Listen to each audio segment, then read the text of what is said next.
Tune in to the reliable sources who are really on the front lines, who can give you the information you need and give you facts, not conjecture, give you real news, not fake news. And this is the place to find it, AUTV. The voice of higher education in Africa.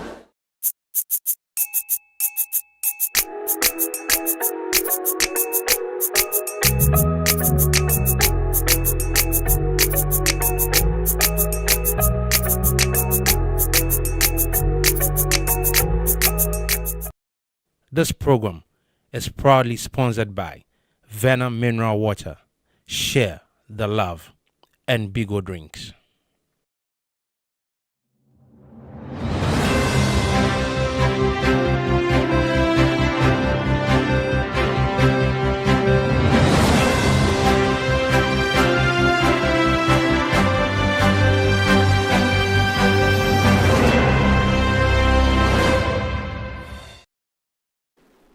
Good day, viewers. You're welcome to the Hello Africa Morning Show. My name is Jemima Galadem-Duche, and to our top stories for today.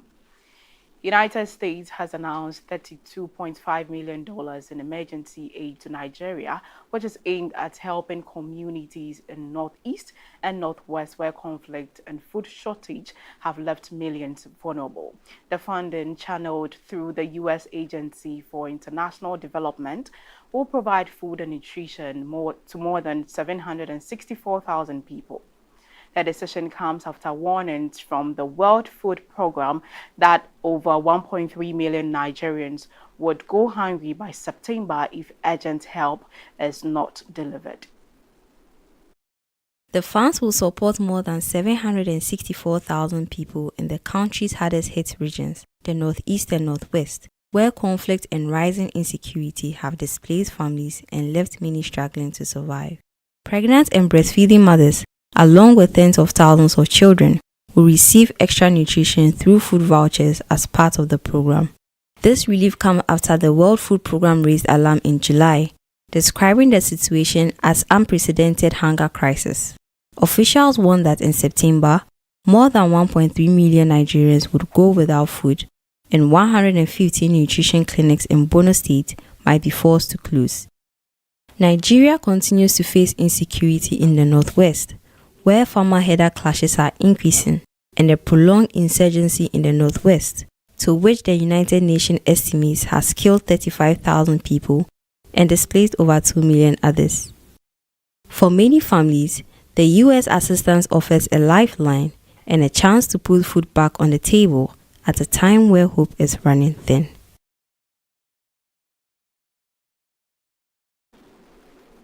Moving on. Nigeria's 650,000 barrel per day Dangote refinery has shut down its petrol units after a catalyst leak on August 29th, with operations expected to resume September 20th. However, industry monitor Industrial Info Resource Energy warns that repairs and equipment replacement could extend the shutdown by 2 to 3 months. The refinery, which began processing crude in January last year, has already reshaped global gasoline trade flows, cutting imports from Europe and the UK. Traders say an extended outage in Lagos would tighten suppliers further, especially as Middle East refineries face partial shutdowns.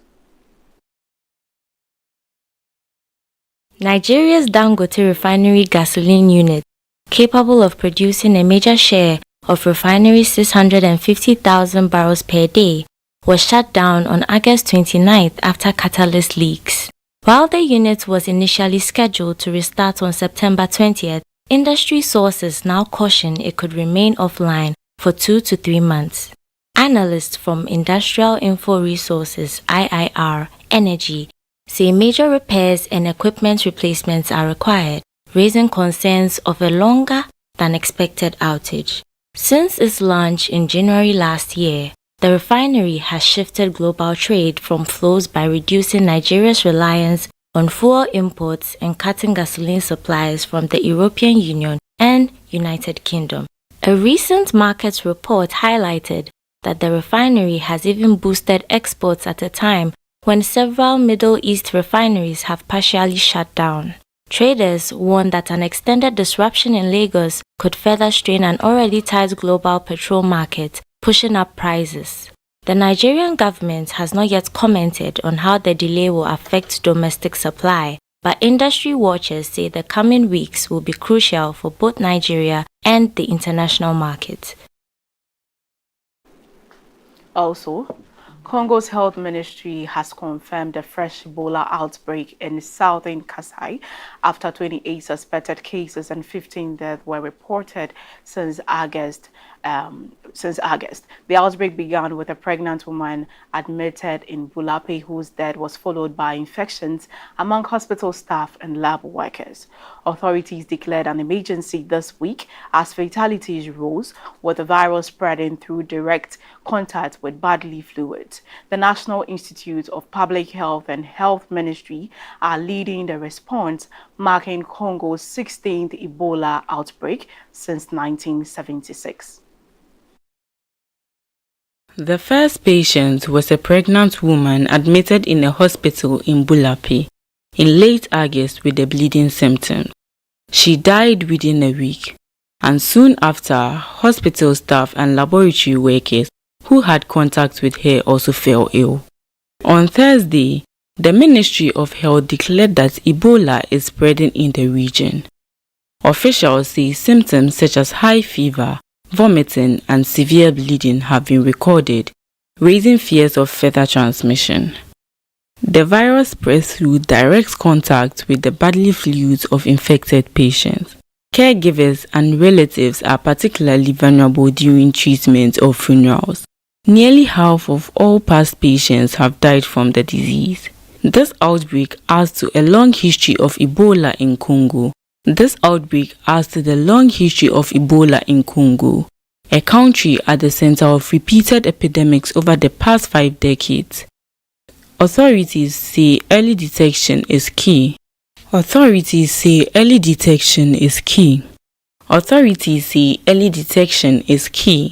the current emergency response is aimed at containing the spread before it further escalates. Moving on, the government of Ghana has announced that Airtel Tigo Ghana will merge with Telecel Ghana in Accra this year as a necessary intervention to stop 80s mountain financial losses, protect jobs, and strengthen competition in the telecom market. The move, led by the Ministry of Communication, Digital Technology and Innovations, follows 80s debt crisis and will be implemented in phases where staff and customers are assured that contract and services will remain intact throughout the process. At a staff engagement at Airtel Tigo Ghana's head office in Accra, Minister Samuel Nase George reassured employees that no jobs would be lost in the planned merger between AT Ghana and Telecel. He stressed that it is not a reapplication process but a continuation of existing contracts, with both staff and customers assured their interests will be protected. The first 8 months of 2025 alone, the AT Ghana lost more than $10 million. A 2024 report showed a 785 million cedi loss, bringing 5-year cumulative losses to 2.7 billion cedis. With debts of 3.6 billion outweighing equity of 2.8 billion, officials say continued taxpayer support is unsustainable. The measure also aims to reshape Ghana's telecom market. MTN dominates with nearly 74% market share and 30 million subscribers. Telecel follows with just over 18%, while AT trails at under 8%. Together, AT and Telecel will hold a combined 26% share, making them the second largest operator. Integration is already underway. More than 3.2 million AT customers have moved on to Telecel's infrastructure in a transition described as 98% smooth. All 300 staff are expected to be absorbed by the end of September, with full commercial restructuring to follow. Government estimates the merged company will need $600 million over the next 4 years, supported by spectrum sales, Telecel, and strategic partners. For consumers, the shift could bring better network quality and faster internet speeds. Analysts caution that MTN's dominance means major price cuts or a price war remain unlikely. The measure, government says, is meant to protect jobs, reduce the burden on taxpayers, and build a stronger competitor in Ghana's telecom industry. In Ghana, the cedi's once the world's best performing currency has weakened by 13% this quarter as businesses rush to buy dollars for import ahead of the year-end holiday season. The Bank of Ghana, while holding record high reserves, has struggled to meet market demand, with banks receiving only partial allocations of dollars. Analysts say the shortfall and the country's heavy reliance on import are driving the decline, even as officials pledge to keep fluctuations within a stable range. The cedi fall comes as Ghanaian companies scramble to secure dollars to pay for imports ahead of the busy holiday season. Businesses are stocking up on goods ranging from food to machinery, creating an increase in demand for foreign currency. Analysts say the central bank's inability to meet this demand has worsened the slide. Market watchers report that banks applying for dollars on behalf of clients received only half of what they requested from the Bank of Ghana. While officials are now working to fill the gap, pressure remains. The cedi currently trades at about 12.11 to the dollar, though it is still up 23% since the start of the year. The Bank of Ghana insists its goal is to keep fluctuations orderly and in line with economic fundamentals, stressing that confidence in the economy must be protected. The downturn underscores Ghana's import-heavy economy, where foreign exchange needs spike seasonally, especially before Christmas. With international reserves at a 3-year high of $11.1 billion, the central bank is balancing the need to stabilize the cedi while preserving its reserves. That is all for the top African stories. My name is Chimai Madaladem Dochki. Up next is News Review. Stay tuned. Are you interested in empowering your university through digital storytelling? AAU TV is organizing an intensive 4-day masterclass, a program designed to transform how your university tells its story.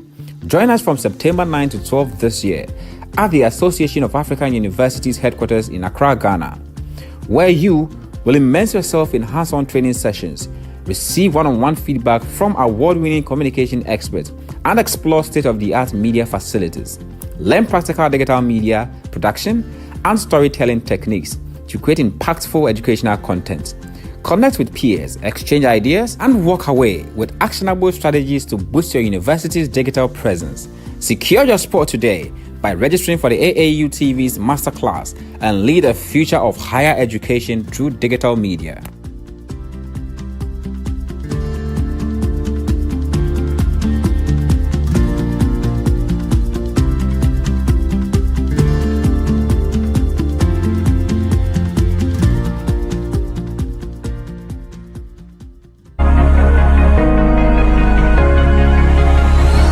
Hello, Africa. Keep watching AAU TV, the voice of higher education in Africa. This program is proudly sponsored by Venom Mineral Water, Share the Love, and Bigo Drinks.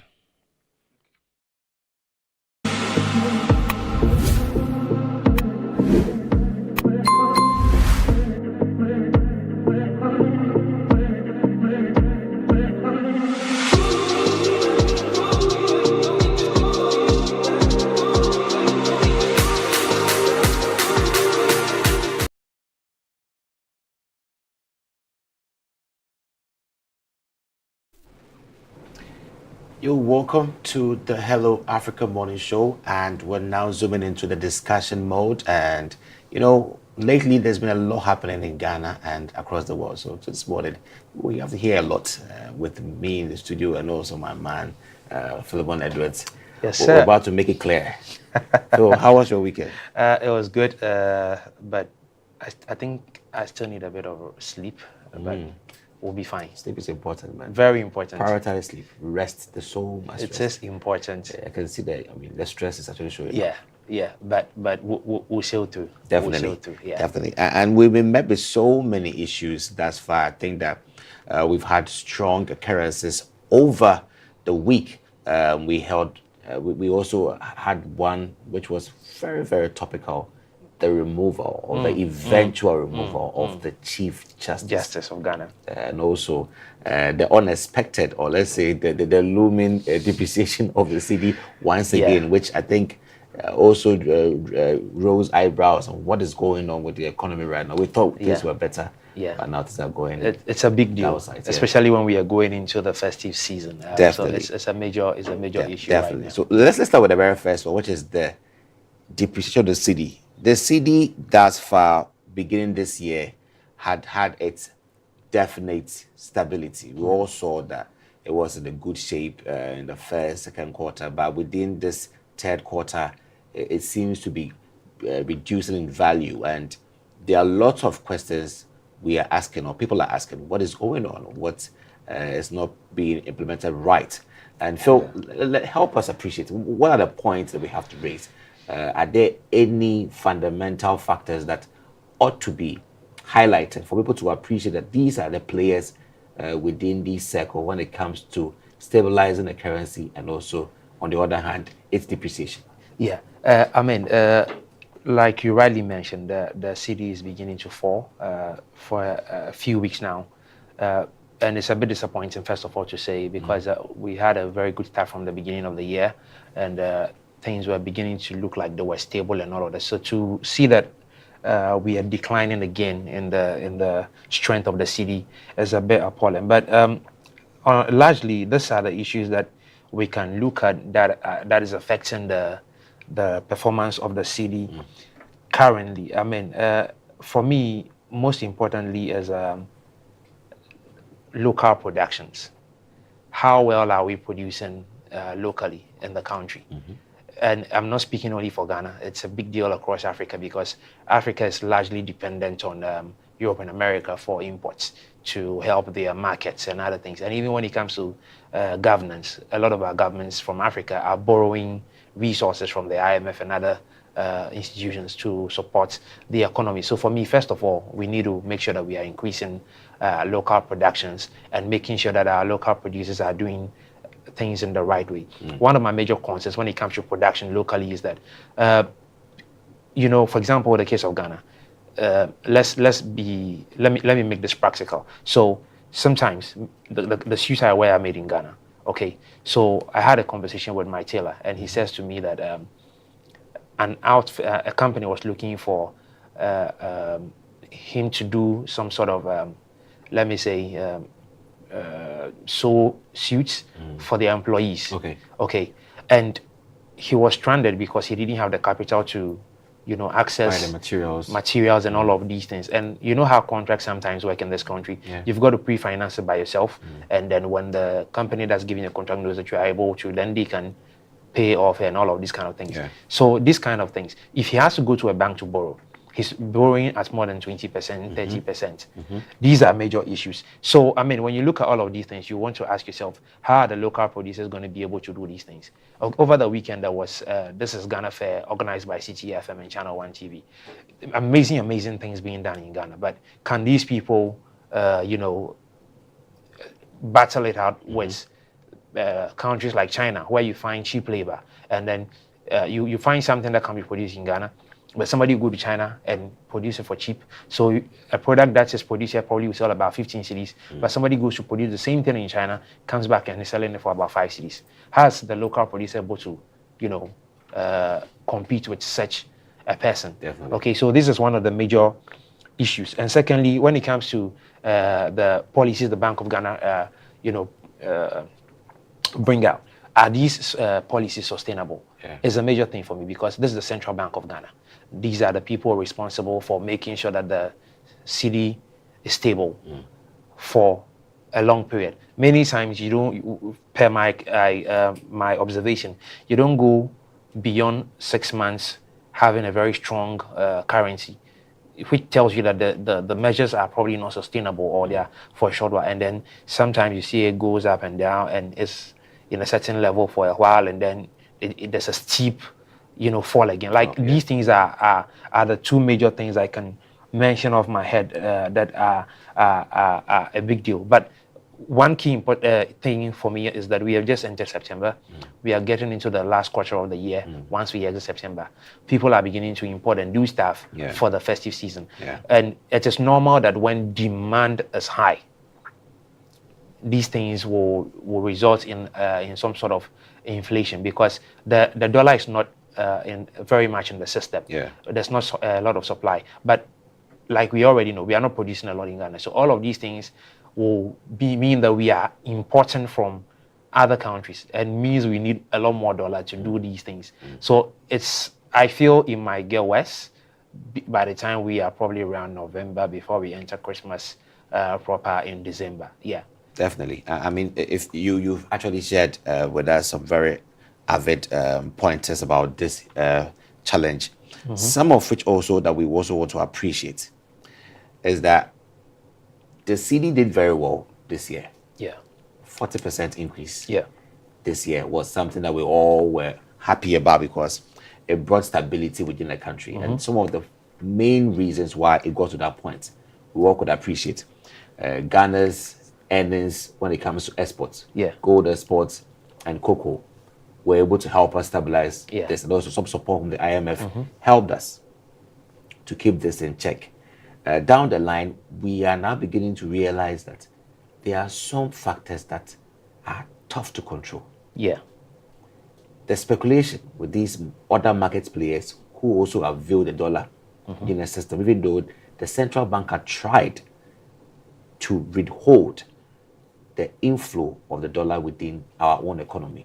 And that, of course, when it's available, inflation is high. Purchase is high, and people are, and now the dollar becomes a very common element of exchange and makes the cedi less. So they tried, but here we see that the season is causing it to rise, because, as you mentioned, demand is increasing. And also, recently we also heard the Bank of Ghana expressed that we have got $11 billion in foreign reserve. Now, one good thing on that side is that we have a 3-year high amount in reserves. Also, on the other hand, has an effect, because this ample foreign reserves means that you have got more of international currency inflow. And that is also one of the reasons why it can affect your currency. Again, it's expenditure. So government at a point in time is now beginning to spend. And this expenditure also has a way to also escalate and cause effect on the downward pressure on the cedi. So these are not mysterious factors. No, not at all. They are well-known factors that we all appreciate in this country. The question is, how worse would it be? Or how better would it be? Where can we land, or where can we soft land the cedi from now to the next in the next 3 years? Because 2025 is ending by December. Just one last quarter to go. Are we going to see another upward rise of the dollar's exchange towards the cedi, or is there going to be any stability thereof? It's a big question. I mean, it's a big question, because like I said in my earlier submission, for me, everything depends now on the sustainability plan. How sustainable is the plan? We've got some good reserves, but I mean, you have just juxtaposed both sides of the situation. How is it going to look like? This is just the first year of this current administration. There's 3 more years to go when we exit 2025. How is it going to look like? Is this thing sustainable? Thankfully, we are one of the highest exporters of gold. I mean, we are doing fine in that regard, but I think that we need a clear sustainability path. The Bank of Ghana, together with the Ministry of Finance, must be able to tell us what the plan is and how sustainable it is. I mean, by now, we should be able to have a good projection of at least the next 2 years. Okay? Because like I said, sometimes you don't have a plan that goes beyond 6 months. It's the reason we started the year very well, and probably just about halfway the year, we are beginning to see the instability of the cedi again. And to realize that the figures from other countries shows you that the cedi is the worst performing currency in the 3rd quarter.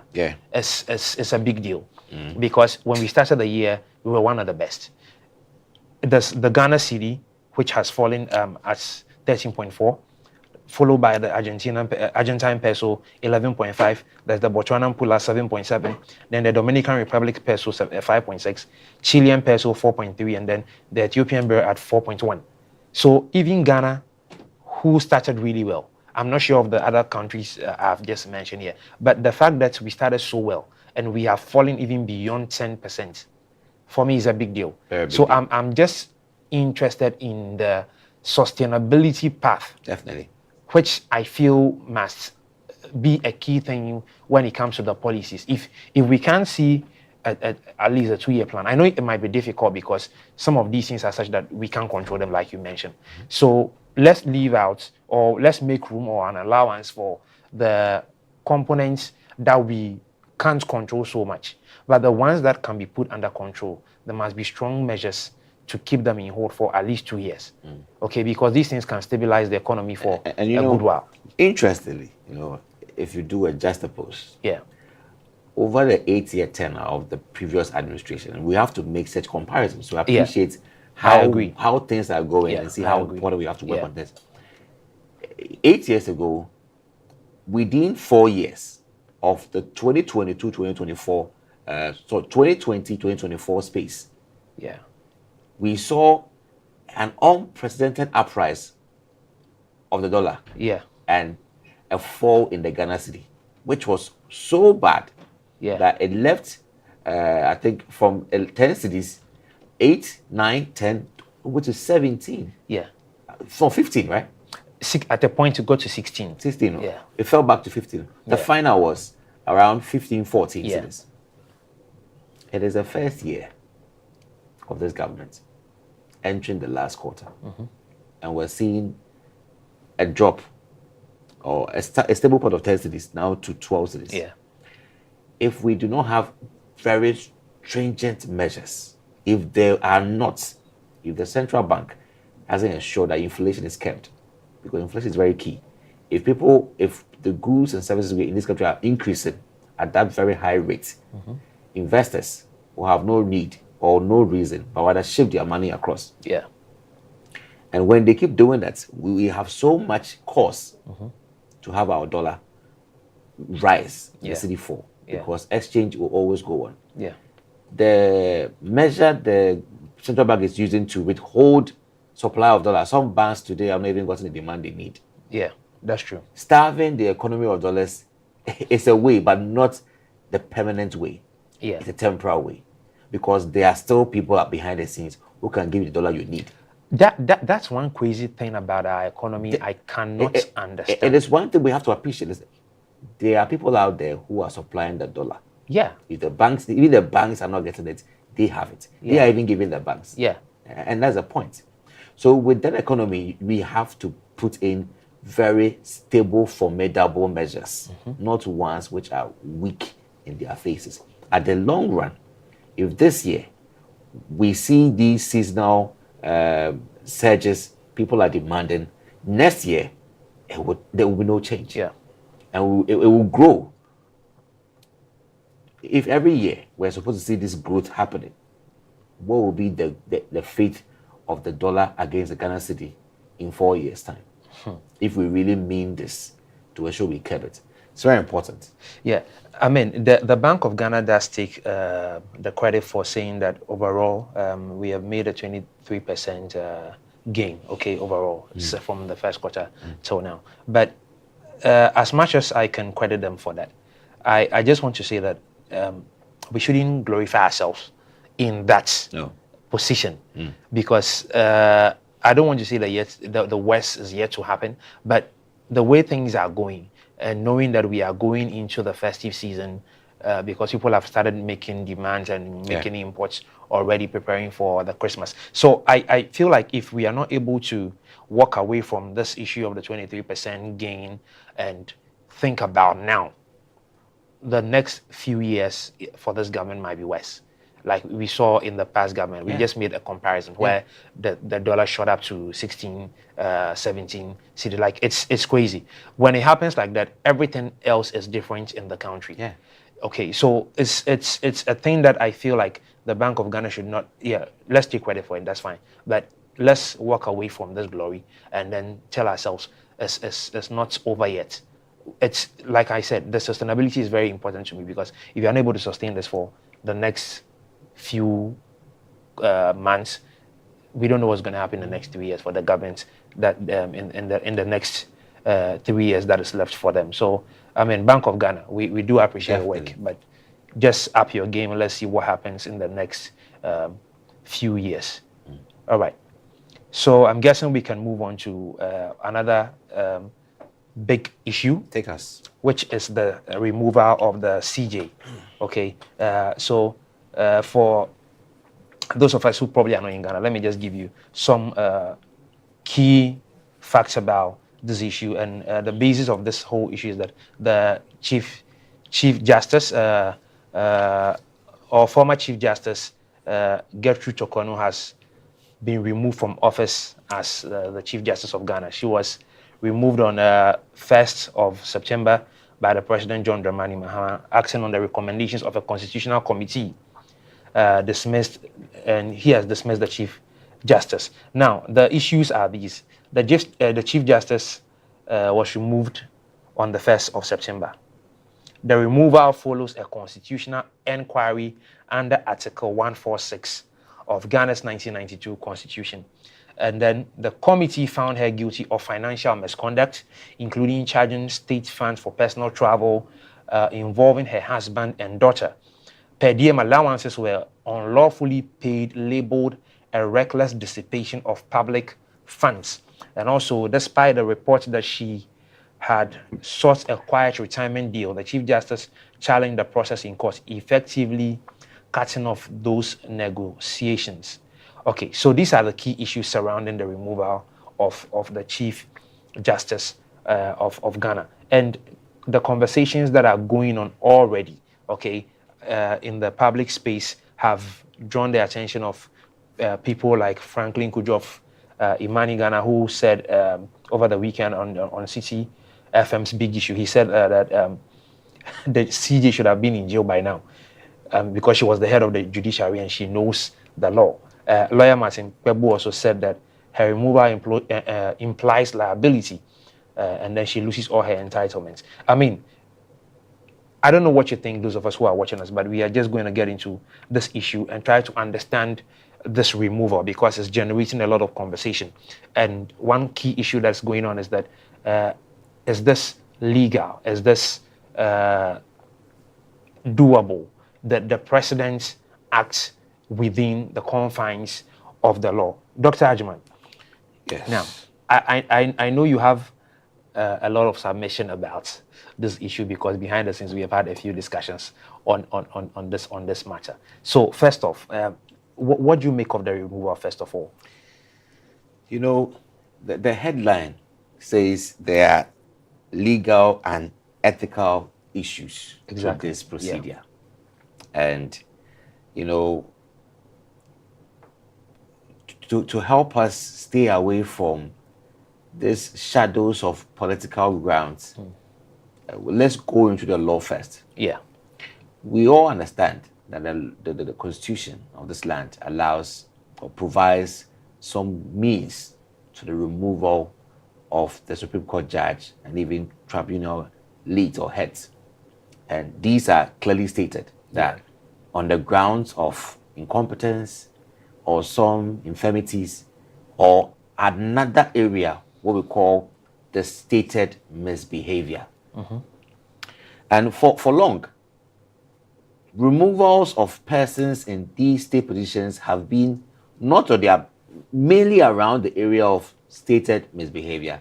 Yeah. So many legal practitioners are asking the question, the Constitution actually couldn't give any substantive meaning to the point stated misbehavior. Yeah. But let's move into this matter clearly here in this case. We have a petition from one citizen sends the government that, well, I want you to look at this petition and then remove the Chief Justice. It gets accepted. Government now has interest in the petition because there has to be an establishment of a prima facie case from that. So a committee is set up. The committee sits down and say, yes, there is a need for further review of this. A case has been discovered. At that moment, there were questions. What is the case? State the case against the Chief Justice at that time and allow the Chief Justice room for fair hearing, just as we do. The normal law of natural justice says that each and every person ought to be heard. But in this case, not to any other person within the state apparatus, the Chief Justice was denied. Okay. This is a position of high repute from the executive, legislature. The next is the judiciary.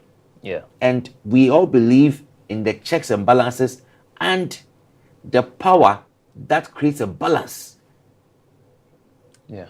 So there are balance of power within these three levels, and there's independence of institutional authority. So it is so appalling and saddening that today a procedure like this can be used, well mechanized, to remove a Chief Justice such swiftly. It was so swift and sudden, as if the destination was quite clear, the goal was quite clear, and therefore we had to put this together, just go and get it. Because questions are rising up. Let's start with this one. The counsel for the removed CJ, her lordship, Gertrude Torkornoo, was that in the review of these substantive evidence during the committee level, one item which was not considered was the travel policy for the Chief Justice, the judiciary. What does it say? The committee ignored it. But the travel policy allows a CJ all of these things. Are the questions going at whether or not the CJ personally overlooked the policies and went against what the tenants in there was? Is that the point? Or was it that the CJ had taken honorariums or stipends or whatever the money is, overlooking what the standards are? We give room for these speculations because of the travel policy that has been overlooked. Okay. The former Chief Justice, her lordship, ladyship, Sophia Kufu, also expressed that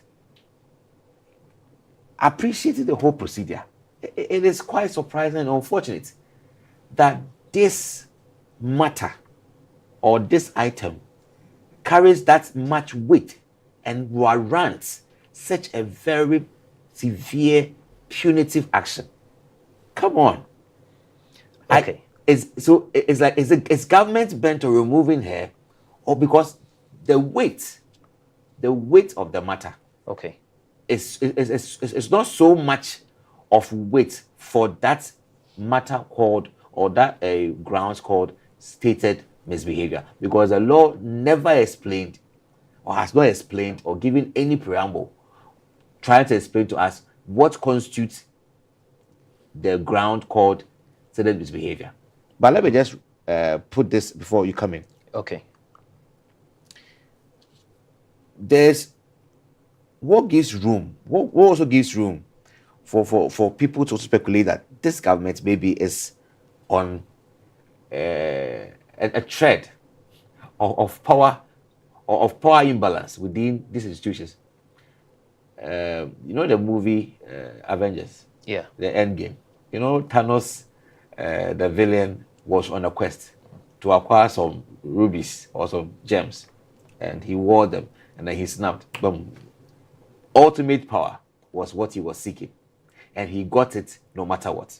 He had to break people down just to get the power he needed. Upon assuming office, the first target or the first action he took was to change the 5-star generals within the Ghana army, which was very sudden, and there wasn't any need for that. What caused the removal? Sheer power and authority as the executive. Secondly was the IGP. Now tell me, is the Supreme Court Justice, the Chief Justice of all.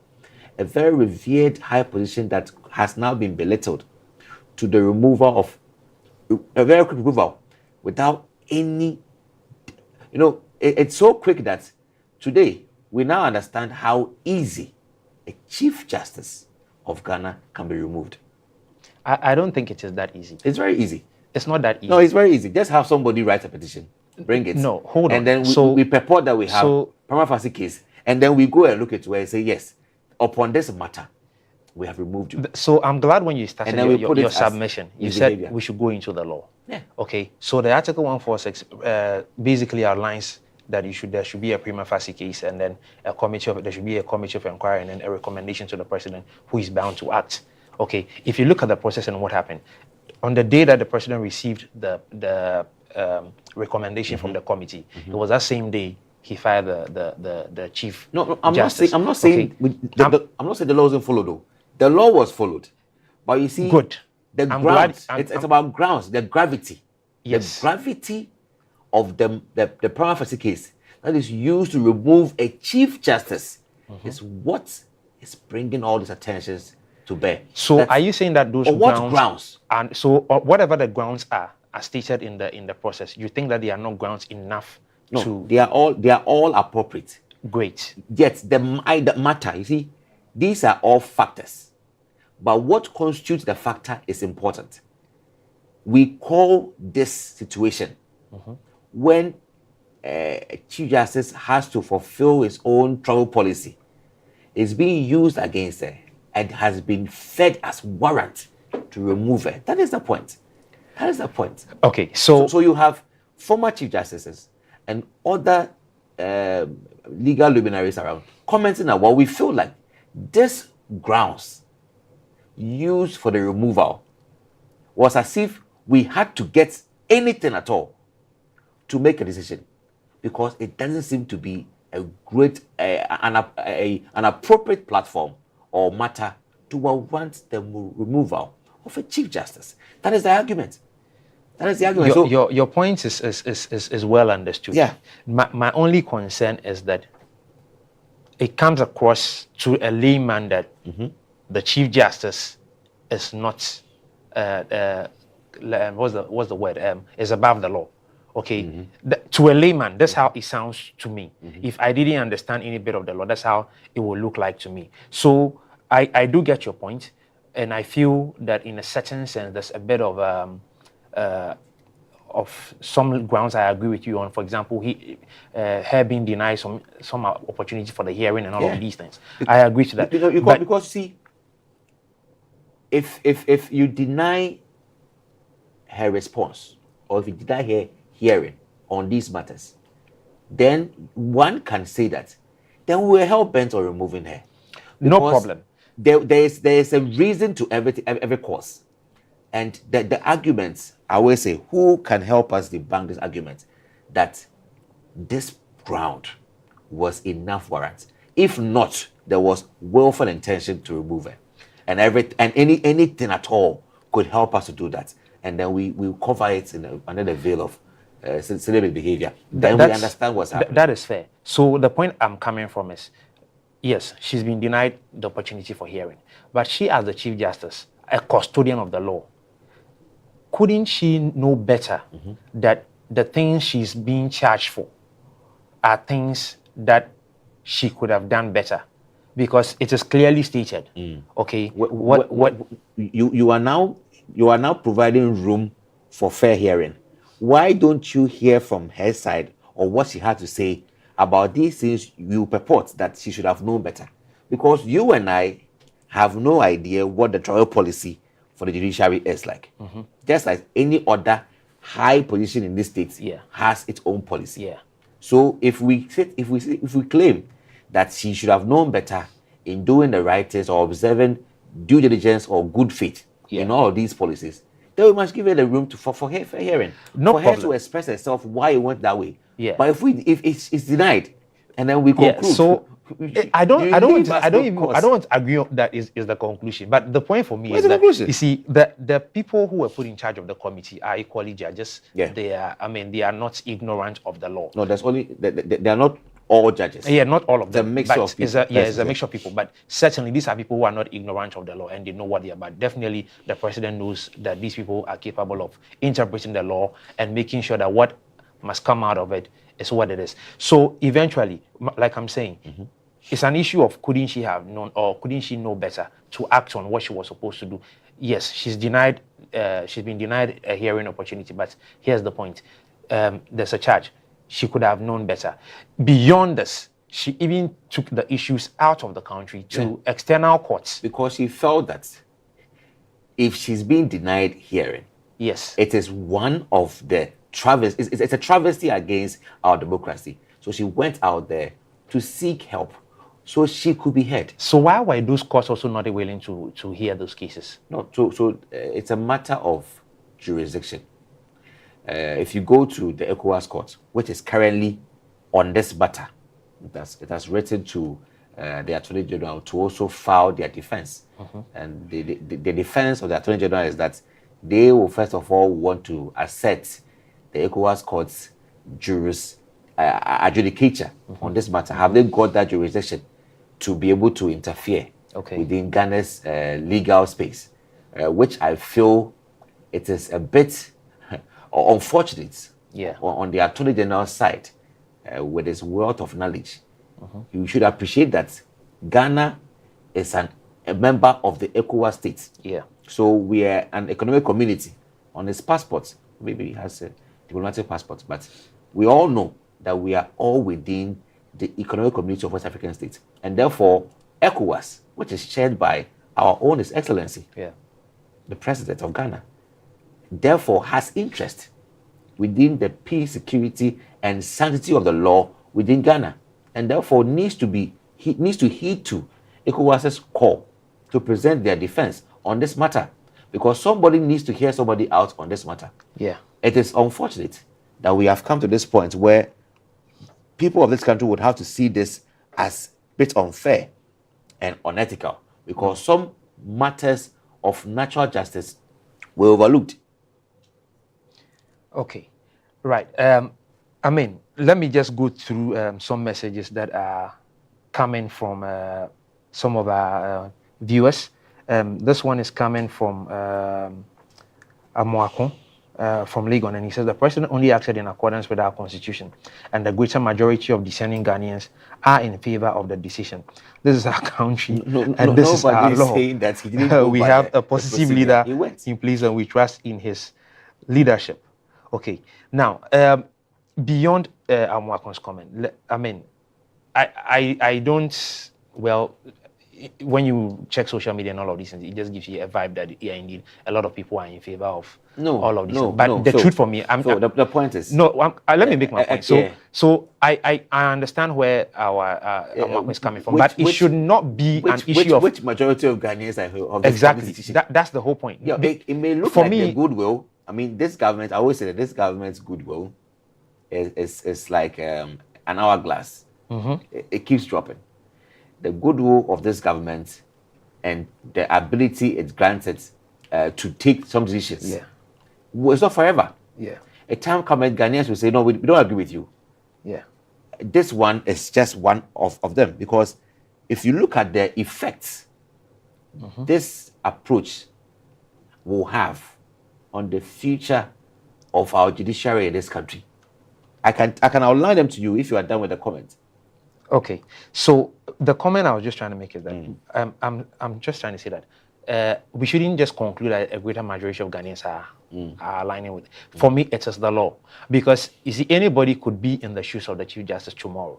So it's a matter of precedence. What you're doing today could be happening to you tomorrow, or your family member, your father, your mother, whoever it is. So I don't want to go by the tag that majority of Ghanaians are in support and all of those things. If the law was applicable and it was applied in the proper way, that's what is key for me, because if anybody finds themselves in that shoe tomorrow, it could be a big deal. Okay, so let me just go to this document that talks simply about the travel by the Chief Justice. So the Chief Justice shall be accorded maximum security and courtesies on all official travels. The Chief Justice shall travel with the aide de camp and protocol officer or any other person the Chief Justice may choose as a personal assistant, be it head of secretary or any staff or judge, as per the recommendations of the Professor Dora Francisca Edu Boando, Presidential Committee on Emoluments. The Chief Justice shall travel first class or business class, where the former is. Okay, so basically, this statement just outlines who is allowed to travel with the Chief Justice. Yes. Was there any illegality cause? Yeah. So one of the issues basically has to do with her traveling with her husband and daughter. It's still illegally in there. Is it stated that she cannot travel? So per this statement that I've just read, it is explicit who can be on a trip with her.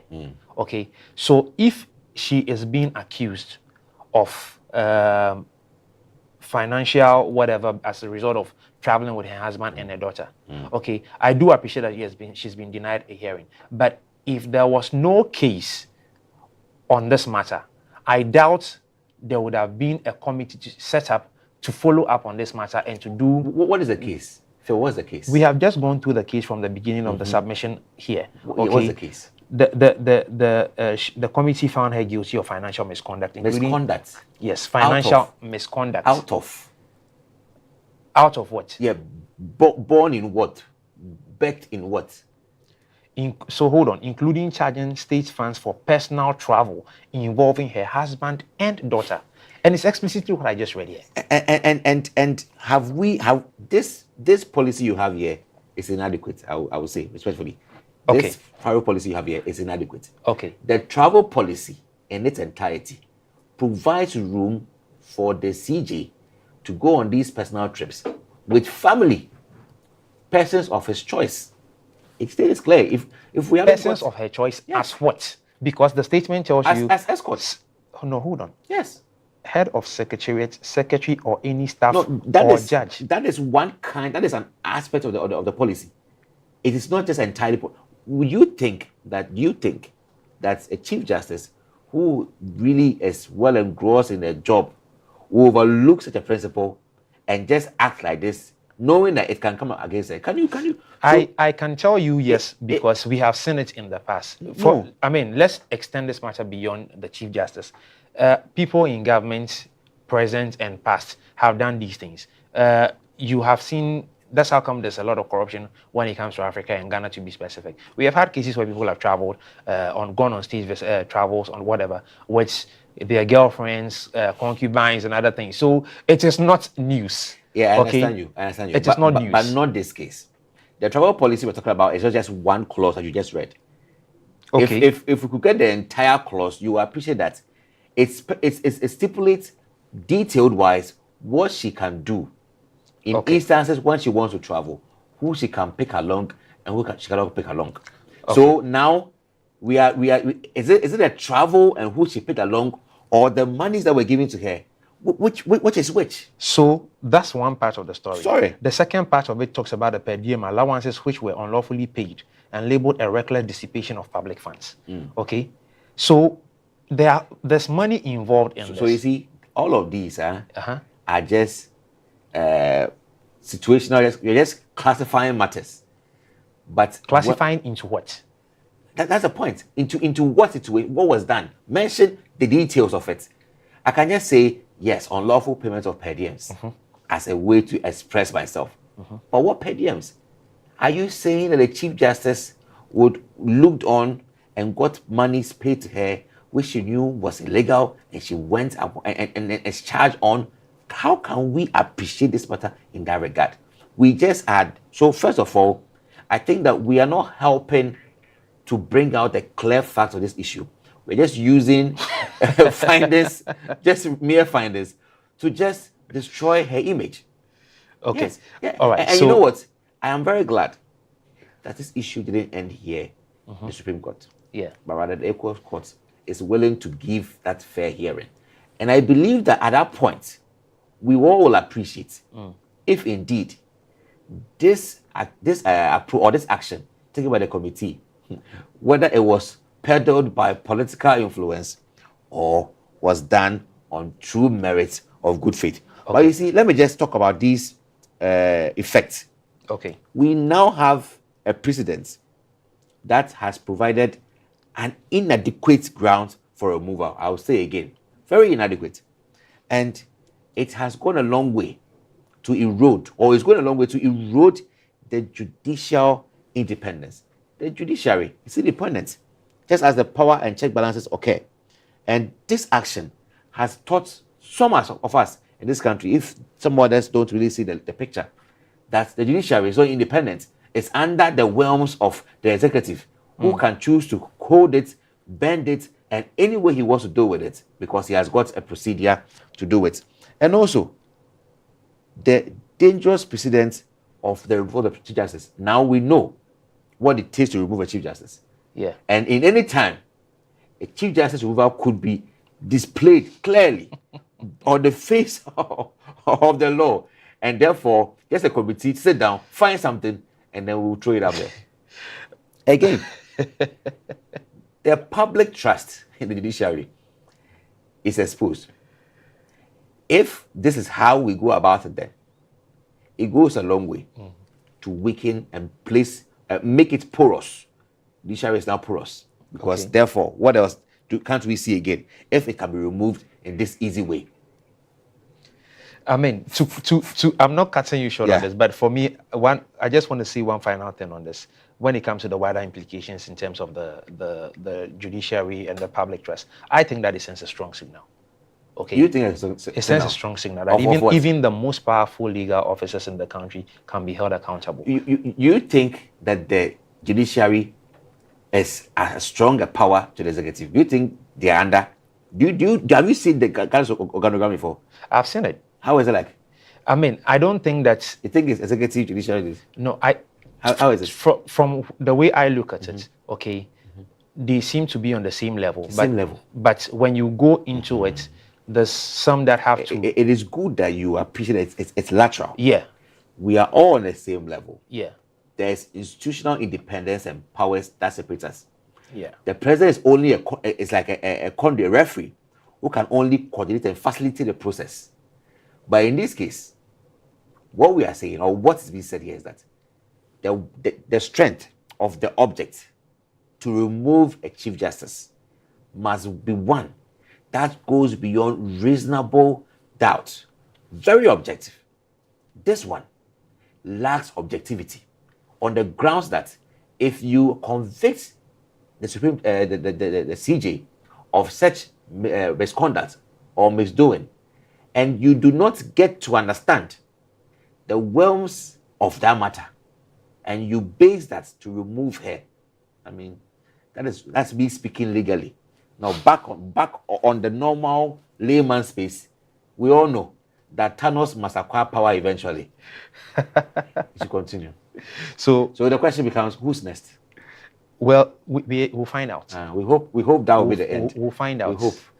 But for me, in the entirety of this matter, a precedent has been set, and we'll see where it goes. So basically, and I believe that for the law to have its rightful place in this country, things ought to be clear with the law.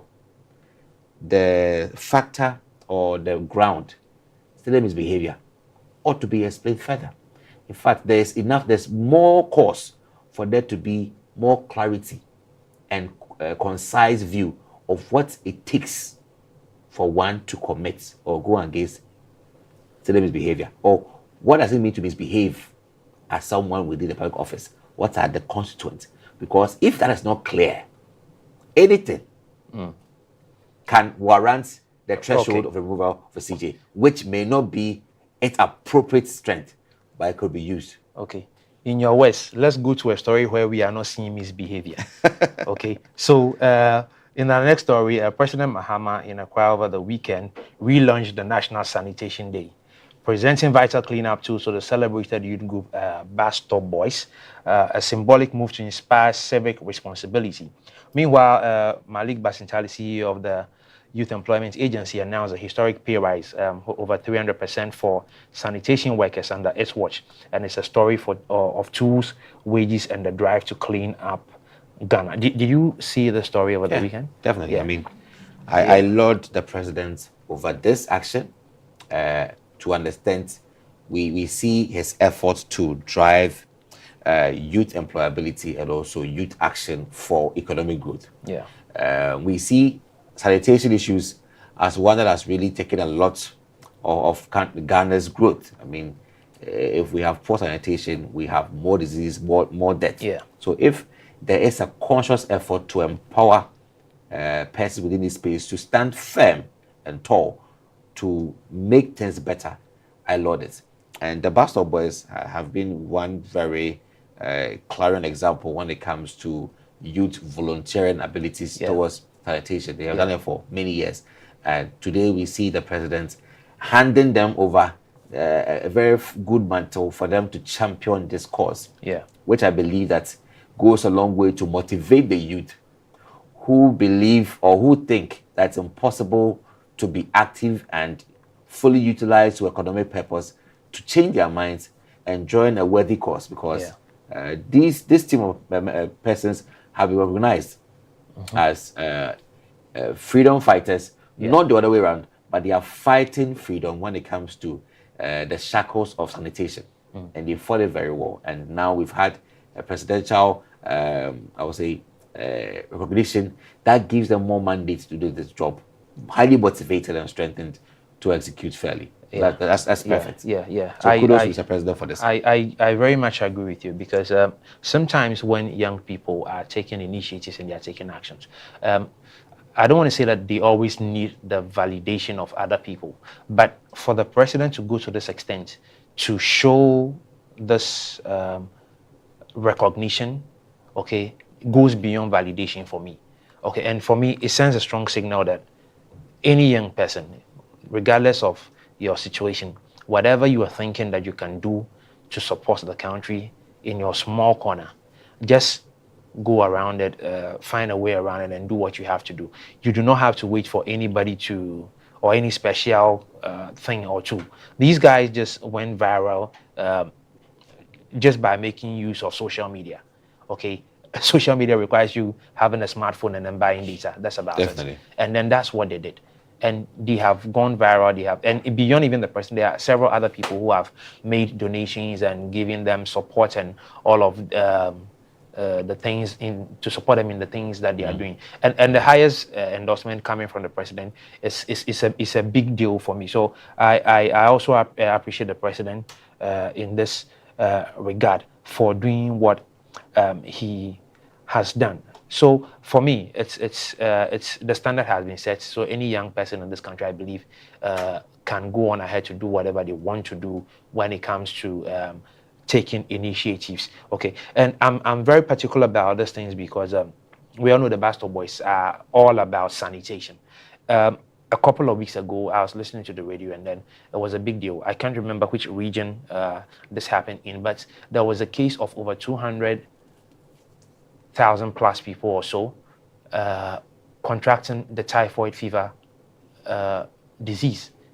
And in that area, I think an MC has died as a result of that. One other person also in government office has died as a result of that. We all know what typhoid comes from. Basically, it's an issue of sanitation around food and water.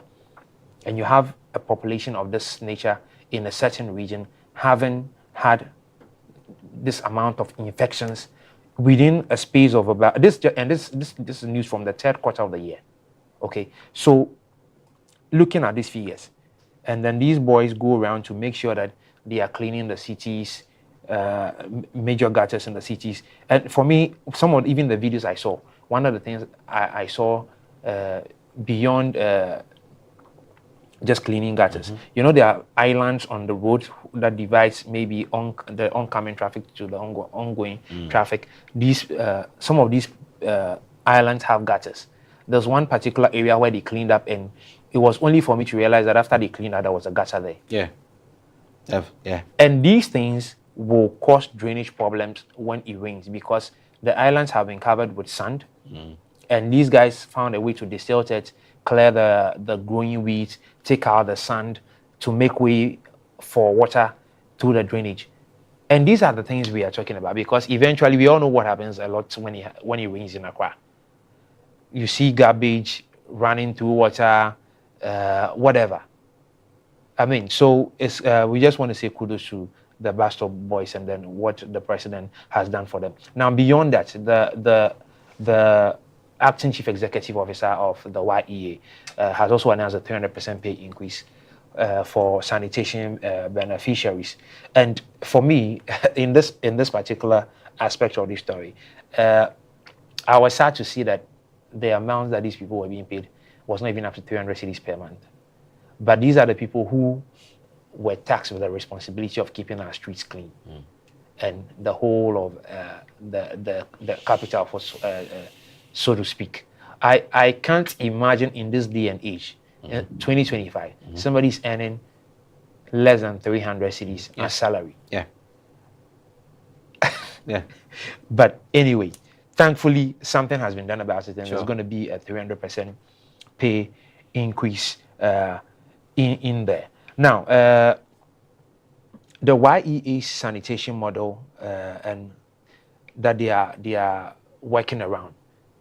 I don't know if you have seen a full picture or seen the document around it, because beyond the salary structure for the workers,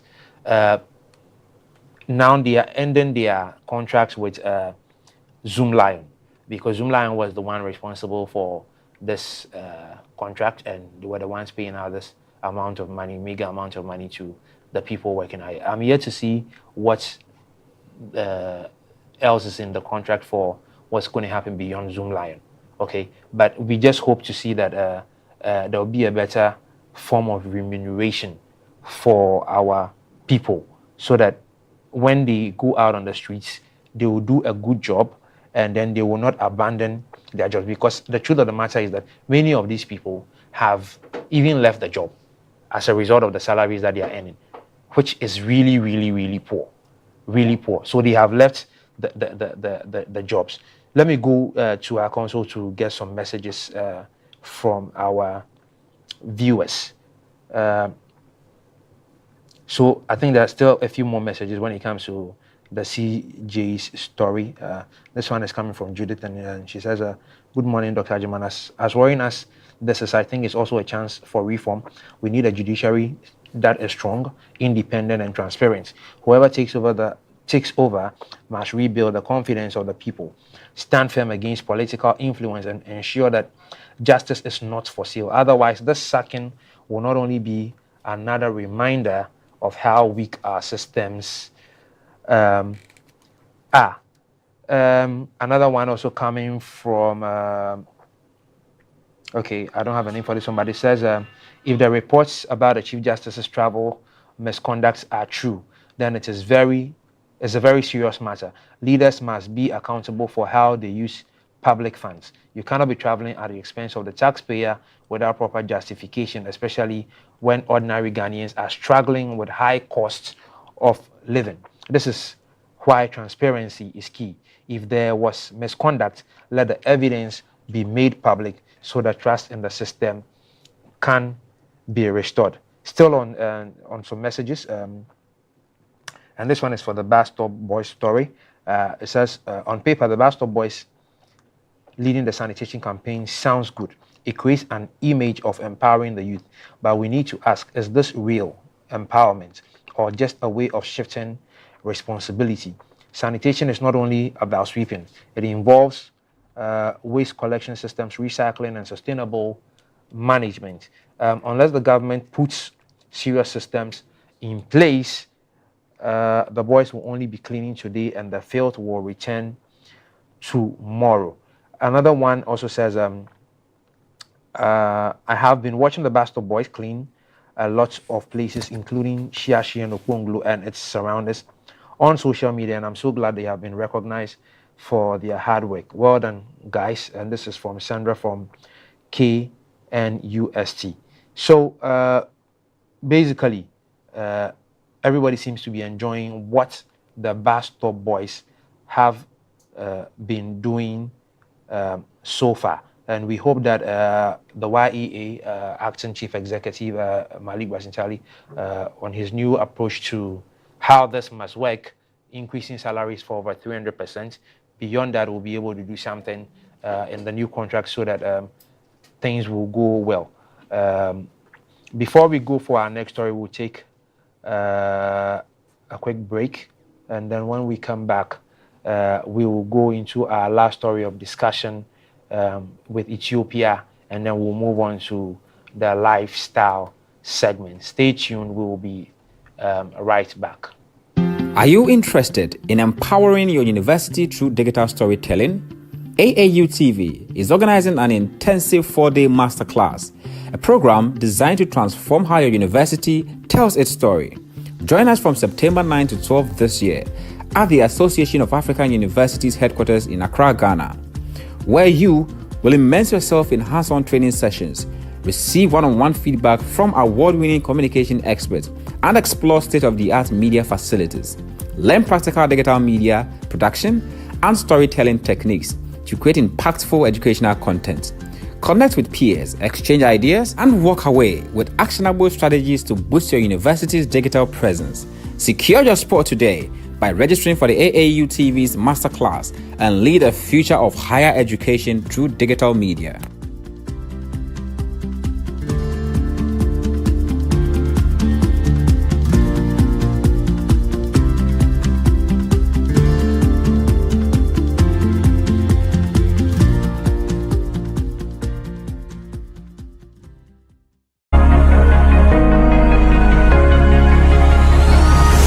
Hello Africa, keep watching AAU TV.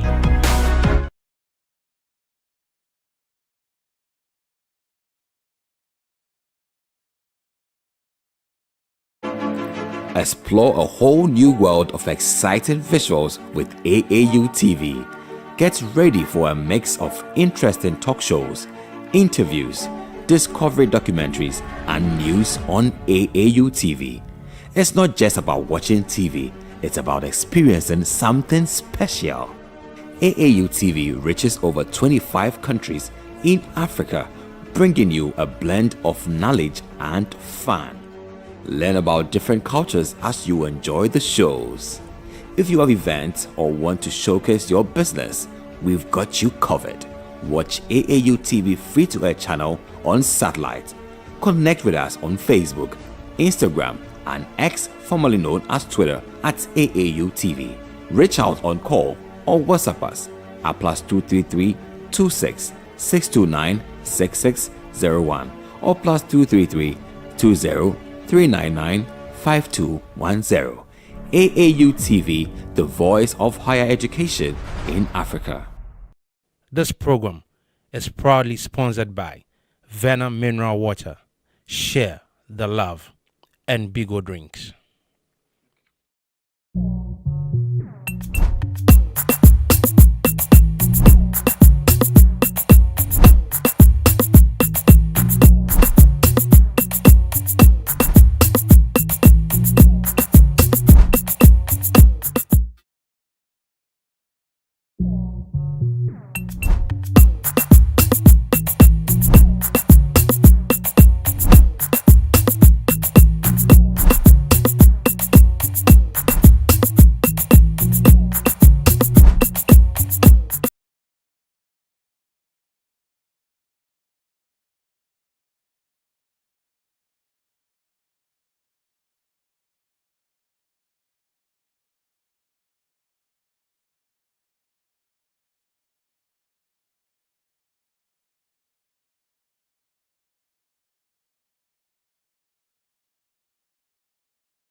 Welcome back from the break, and you're welcome to the lifestyle segment, and this is still the Hello Africa Morning Show. My name is Jemima Deladem Doche, and I'm doing this with Philemon Edwards. So there's a lot. How was your weekend? It was okay, but I'm sleepy still. You're sleeping. Yeah. Where did you go? Funny enough, I was home, but I had work to do, so... Hey, workaholics. It's I saw a post unfortunate. this morning that says that your work is not your life. So in as much as, you know, your work is giving you money, you should find a balance Well, between your work and your life I'm as one well. person that tries to find balance between my work and my But life. on a Monday morning. But this weekend, like we often say, that's you over me. You over me. Anyway, so there's a lot happening in our lifestyle. I mean, the lifestyle segment, and currently, Accra Mall, we all know the Accra Mall, right? It celebrates Fashion Month. So the Accra Mall has launched its 7th annual Fashion Month, running through September here in Accra, and as part of effort to celebrate style, creativity, and local talent. So the event, which began on September 1, brings together Ghanaian and international fashion brands to showcase ready-to-wear pieces, and some of these are the African print, the bold seasonal collection. Participating labels include the Woodin, Enzo, Aha, Wardrobe Essential, and of course MRP, giving shoppers access to a wide range of global and home gown styles. So the marketing manager of Accra Mall, who is in the person of Anthony Asamoah, explained that the initiative is meant to design, or is designed to make fashion inspiring, inclusive, and of course accessible. And he also noted that the Fashion Month creates space where visitors can engage with brands and explore new trends and celebrate creativity in the African industry. Phil, have you seen what's going on at Accra Mall? I had a chance to see a few videos on social media. I thought you would go because you're in an African print today. Well, that's you that's should good. have been there. I should have, but like I said earlier, because of work, yeah. But anyway, let's take a quick look at this video on this, then we can get back to the story.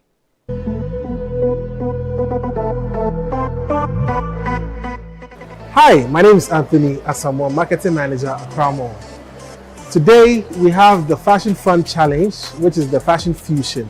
We are shooting live from Accra Mall, and I'm here with my beautiful Yabitha. Yabitha? It's called the Bubu from Kiki Clothing. This is from Kiki Clothing. And here, some beautiful bags, Karl Lagerfeld, from our fashion retailer called Maestro. And our very own Enzo. Okay, Yabitha, Yes, over to you. And we're starting off with LC Waikiki. We see some casual stuff happening there, and I'm just excited to see how they're going to style this. We've also got Woodin. I am a very passionate person about Woodin. I love their prints. I love their outfits out there. So just looking forward to it. And then we've got Celio. Celio said be normal, but I don't think that the fashion idea that our final five are going to put together is certainly would.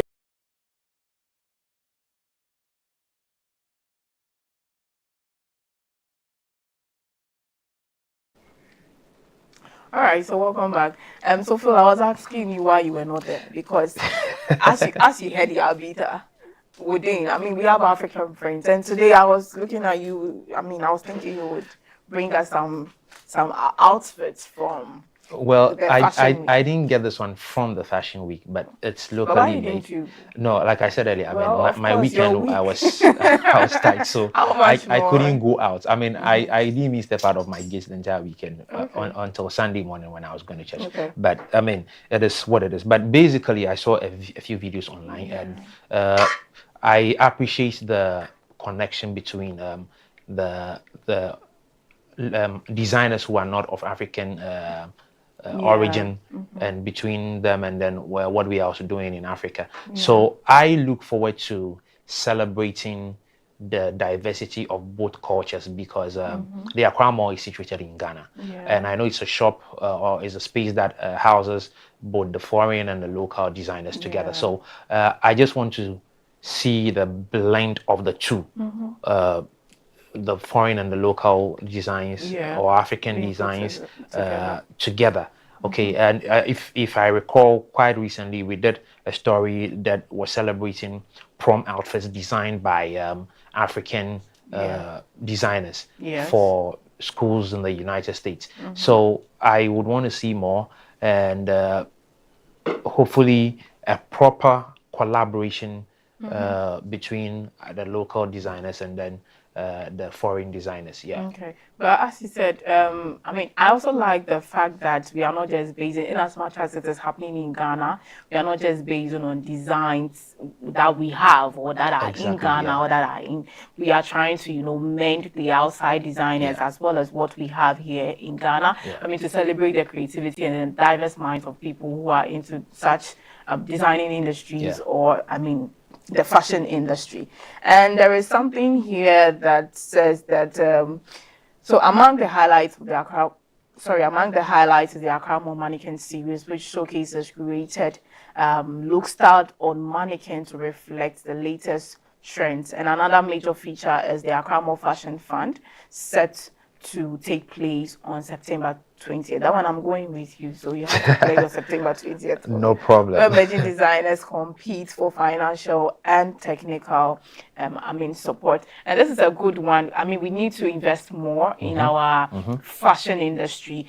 I mean, when it comes to the African prints, I mean, that we have, a lot of people complain so much of, their pricing, and sometimes, its quality. It is good that we invest more into the quality or the kind of fabrics we generate, especially when it comes to the African prints, and then invest more in the fashion industry as a whole. The same way we are able to put so much look and eyes on our music industry and those other industries, I think we should also look more into our fashion industry. I certainly agree with you. I think that trying to help raise funds for these people is key. The reason is because there are a lot of sectors in this country or in Africa specifically that are not well resourced, and it's one of the reasons people in that space often struggle to compete on the global stage. I do know that many of these businesses are owned by individuals and sole proprietorships, so one may ask, why should I be the one to fund somebody's business? But I believe that this thing called synergy that we need to start practicing as Africans. Let's come to that point where we are going to be able to say that, okay, based on the fact that I know Jemima is Ghanaian, she's a friend, she has a startup. If I'm willing to pitch in maybe $500, let me do that. Let me give her time, maybe 2 years, 3 years, 5 years. She can pay me back, that kind of a thing. Because I need to be, it's not easy really, but I need to be able to think along with you and think about the fact that if you go to a bank to take a facility to invest in your business, as far as I'm concerned, as a bit of a finance person, it's not the right thing to do to take a loan and to start to do a startup. Because when you start making profits, you think taking it from a friend or your colleague? It's one of the best ways you can do. It's just that you must find the right people. Money can break and unbreak relationships. So what it means is that your plan must be solid, so that when you present it to a friend or a colleague or a family member, they are sure that what you are looking into is a thing that can generate their money back when they put their money into it. And you yourself have the responsibility of making sure that that money is going to come back. Because if it doesn't come back, you know that you have broken trust. If your business falls short again and you go back for help, just know that you're not getting this. And now you may have to fall on the banks who are going to give you interest rate of 20%, 30%, and all of these, compared to our counterparts in the United States and then in Europe, who get loans for as low as 1%, 2%, 3%, and then you are paying over 20 to 30% here. 30%. These are the reasons businesses struggle to thrive in this place. So it's a good thing to know that some sort of a fundraiser is going to be done to support some of these businesses. And the thing I would want to say is that, for example, last year's winner, Eleanor Seku of Shop Seku, for example, if Eleanor is able to make it in the industry within the next 5 years, I expect that Eleanor is able to support 1 or 2 people as well. Sometimes when you're at the top, you want to be the only one. This is where corporate social responsibility comes in. Because you have become a brand. Somebody supported you and then push it there. We rise by lifting others. We do not have to forget that. So these people also have a responsibility of making sure that the people they have supported should be able to also pull people up to get to the same level that they are. So I hope that it happens.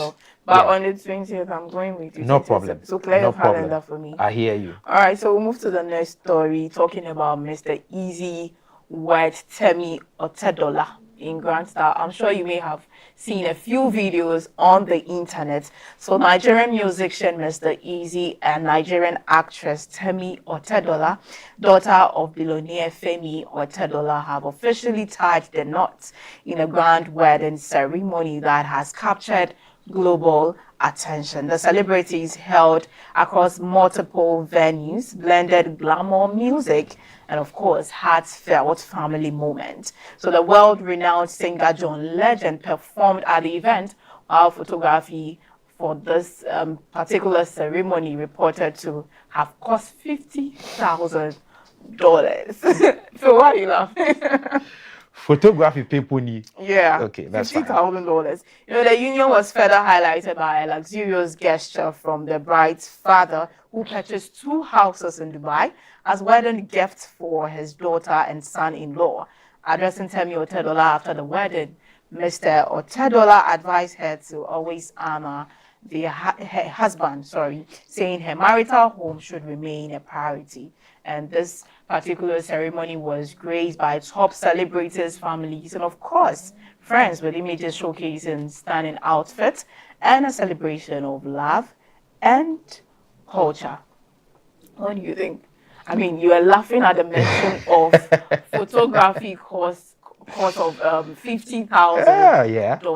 But what would you say about the 2 houses in Dubai? That for me, I think is an investment. But the photography is no, but To you capture- know, no, sometimes to you be- have to to look be at fair, the kind to of be people you are dealing with or the kind of people involved. To be fair, Mhm. okay, I can understand the $50,000 because the details I have about the wedding is that it was done in 3 different places. Yeah, 3 different places. So I think the first one was done in May, and then the last one was done in this month.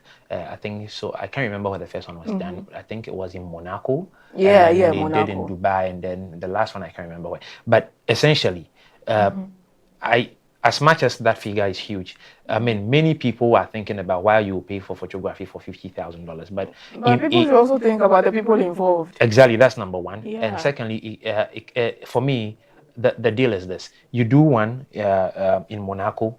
It's an exotic place. Dubai is an exotic place. Yes, the last place is Iceland. Iceland is also an exotic place. Now, you see, people have to learn to understand that. It's first of all, it's not your money. The one that has the money has way more than that and is enjoying that.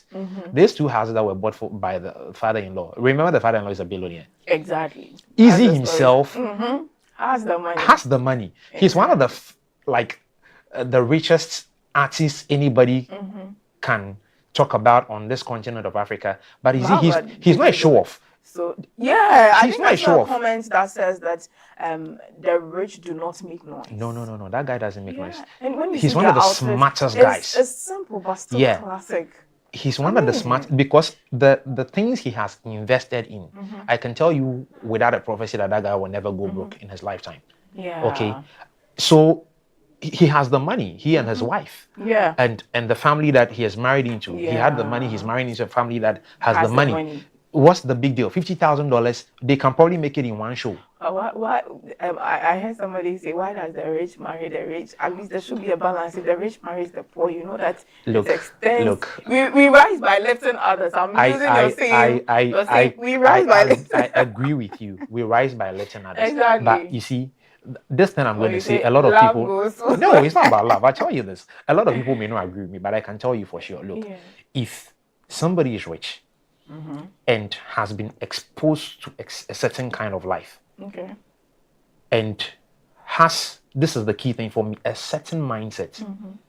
Believe me, poverty, as regardless of how you see poverty, it is a mindset. Yeah. It's the reason when people make that effort, they're able to get themselves out of the place of poverty, and it's all in the mind. Yeah. So if a person who's wealthy or rich has a certain mindset, is exposed to a certain kind of thing, is unable to see that kind of quality in the poor person, there's no way they will affiliate. That's true. Well, let's just be realistic. Let's be realistic. You see, yeah, we see a lot of quotes. People say stuff on social media, especially coming from ladies, and they say they don't want to marry broke guys. Are you a rich girl?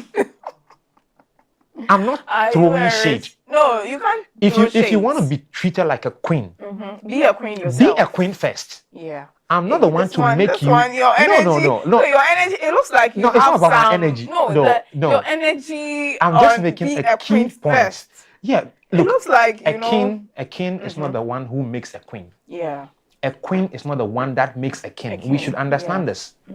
If you want to be a queen, behave like a queen, and you will find your king.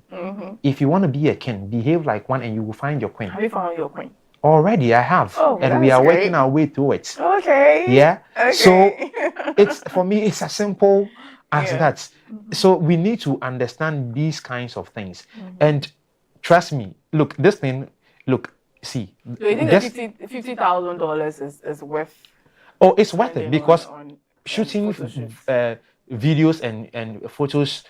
From Monaco, one of the richest places on earth, going to Dubai, and then going to Iceland. Come on, if I was a photographer, I probably would even do $100,000. Trust me, knowing that this is a celebrity couple, I'll probably charge more than that. Yeah. That's interesting. I mean, I saw pictures and videos online, and they look stunning. They look very simple. They are worth $50,000. So glamorous. Yeah. But it speaks class. Yeah. And I mean, I'm just happy for them, and I'm wishing them the very best. Definitely. As they have begun a journey of marriage. Yeah. So my name is Jemima Delademdoji, and that is all for the lifestyle segment on the Hello Africa morning show. So I did this with Philemon Edwards, and this is how we wrap up on today's edition of the Hello Africa morning show. And keep following us this week on the Association of African Universities on Facebook and YouTube, because our master class begins tomorrow from the 9th to the 12th of September here at the Secretariat of the AAU, and we'll be bringing you snippets of what it means to tell a story for African higher education. Thank you for staying tuned. We'll see you again same time next week. Bye-bye. This program is proudly sponsored by Venom Mineral Water, Share the Love, and Bigo Drinks.